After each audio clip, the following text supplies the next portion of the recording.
here trying to figure out what jean we're supposed to be wearing. Anybody co-sign it? Man, y'all just put on your britches. You all dress like garanimals. I love y'all, but you have basically 4 out, match hippo to hippo, line to line. And y'all click out the dirt. Women, we've got it tough.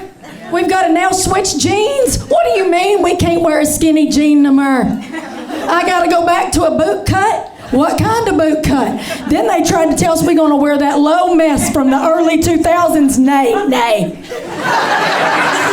We ain't going back to that with shadoons hanging over and ever. I want it sucked in. I want a compression britcha. I want it compressed. And ladies, don't ever wear your true size. Wear the size that fits, right? Co-sign it. I'm wearing the size that fits. Everybody goes, you look good, you lost weight. I said, no, I'm wearing 2 sizes too big and I feel fantastic. These are eating britches. Get into it. Then they do this big flare leg, a la the 70s, y'all. Yeah. So suddenly now I look 6 foot. Bring it on. I'm 5'2", honey, and I'm just jacked to Jesus with this leg. That's how the Lord works, you know what I'm screaming. We got to do all the tricks. I forgot when I flew here. I got here early this morning. I was looking in my bag. I packed like I was a rabid raccoon. Where's I going? I didn't pack a bra, y'all. Does that ever happen to you this morning? You're like, I'm not packed the essentials. Toothbrush is one thing, but I didn't pack a bra. And my Memo called it a bra. Anybody's Memo? My Memo would always say, getting it on was like wrestling it, so she didn't call it a bra. It was your bra. And I'm going through my bag, and I wore a little sport bra on the plane in case I had to fight anybody, you know, because I think I'm TSA. And I was getting ready. I'm like, I don't have a bra. Y'all, I was getting ready tonight, and I was like, I can go on without one. Who do I think I am? Ladies, co-sign it if you've done it. You're like, Dave, they're not that low. They were like fruit roll-ups. I had to run to the Target right quick and just snatch them on up. So y'all welcome. This was a Target special real quick. They was down here. My ex-husband was awkward as a football bat. Awkward as a football bat. Love him to death, but just awkward and just didn't know how to talk or communicate or have any kind of relational situations. Anytime I'd come home after a show, I love wearing a dress, I'd be put together. And ladies, you know, you would head to the bedroom because this is a damn tear down situation. We know that this took me 1 hour and 45 minutes to look natural. And I've got to get in there and tear this down. So I'd get home back in the day with the ex-husband and I'd go beeline into the bedroom and he'd go, baby, hey, you look good. Why don't you keep your dress on? I'm like, why? Are people coming over? He goes, no, you just look hot. I'm like, I gotta tear this down. So I get in there, I'm trying to take my heels off. I turn around, and that son of a bitch is coming at me, crotch forward. Hey, let's be sexy. What is wrong with you, nasty mess? Huh? What's going on? And he just keep coming in all awkward, like with no moves. Like, literally a rogue missile, just trying to find his way. Leave me alone. I'm trying to get out of these shoes. And he goes, no, leave your dress on. It's hot. My God, you're a weirdo. And I'm like, just leave me be, because y'all know, I just want to tear it down. I wanted to watch the blind auditions on The Voice. I had a plan, right? I had a plan. And he just kept coming. And sometimes it's easier to just knock it out. Just to get it all handled. Everybody here's like, we've done the time. I get it. And he kept going, come on, let's do this. And I go, fine, then just help me out of these. I am holding on to the bad pull, you ass. Because I don't care who you are. When you got to snatch the Spanx off, it's like opening a can of biscuit. Just...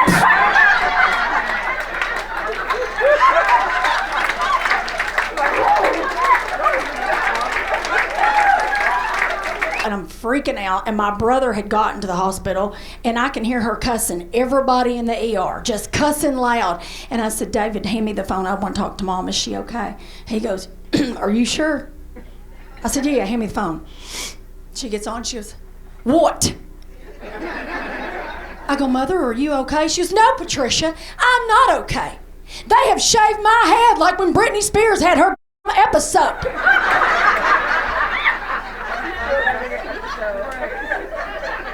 How am I supposed to be okay? I said, I meant your health, Mama. Who gives a about my health? They took a bic to my skull. I talked to the doctors. They say she's fine. My brother goes, you need to tend to this. I don't know what to say to her.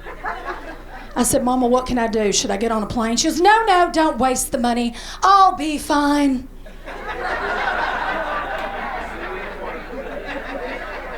Y'all got that mama too? Y'all got that mama too? Okay. Y'all got that mama too? We in therapy, y'all. We in therapy. Okay.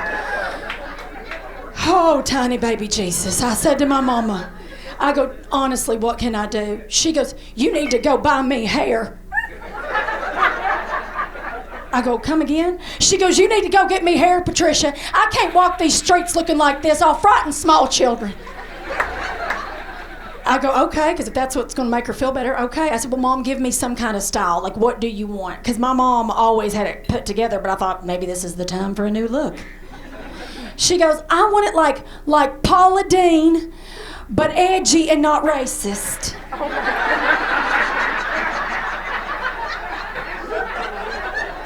See what they got. I'll check.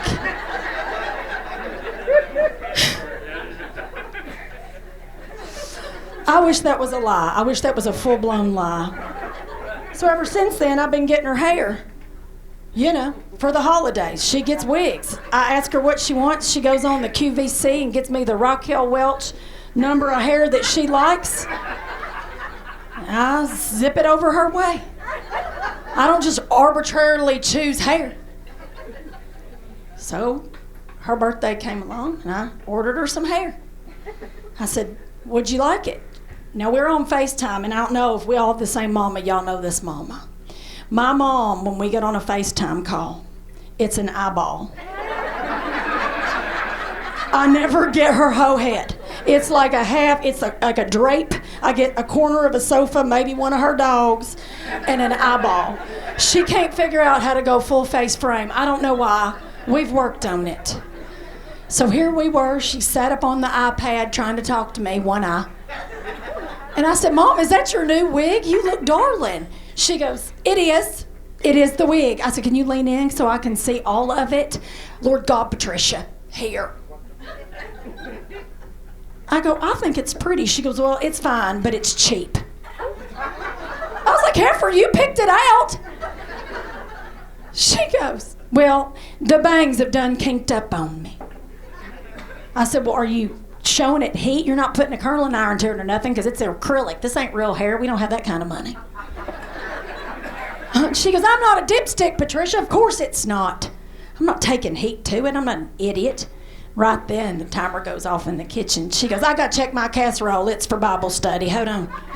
And I watch her walk off into that kitchen, y'all, and open that oven door. And you just watched him go up like a shrinky dink.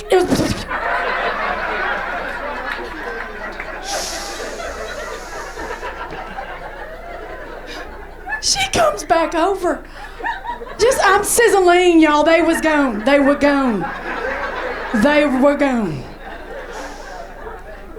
I go, Mama, you can't look in the oven with the wig on. She just touches around to the waxy, crispy bang area. She goes, well, hell, this just became my cooking hair.